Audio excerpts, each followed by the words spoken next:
Now for a look at stories making headlines around the world, and we start with deteriorating relations between Britain and Russia.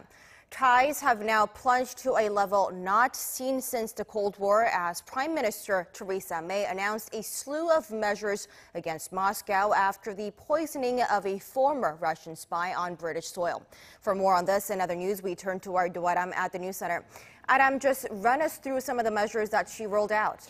Well, Semin May had warned of punitive measures if Moscow did not explain how a Soviet-era nerve agent was used to poison a former Russian double agent and his daughter in Salisbury. Russia had until Tuesday midnight UK time to respond, but it refused to respond to the ultimatum.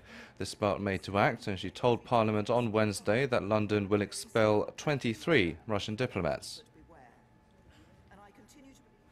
Under the Vienna Convention, the United Kingdom will now expel 23 Russian diplomats who have been identified as undeclared intelligence officers. They have just 1 week to leave. This will be the single biggest expulsion for over 30 years, and it reflects the fact that this is not the first time that the Russian state has acted against our country.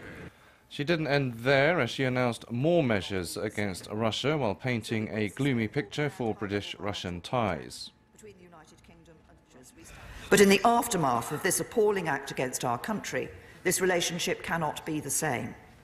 So we will suspend all planned high-level bilateral contacts between the United Kingdom and the Russian Federation. This includes revoking the invitation to Foreign Minister Lavrov to pay a reciprocal visit to the UK, and confirming there will be no attendance by ministers or indeed members of the royal family at this summer's World Cup in Russia. Russia has repeatedly denied involvement, and Moscow's foreign ministry said it would swiftly retaliate against the British measures. It said they had been undertaken for what it called short-sighted political ends. At the UN Security Council, the Russian ambassador to the UN again denied Russian involvement and demanded the UK to provide material proof in accordance with international law.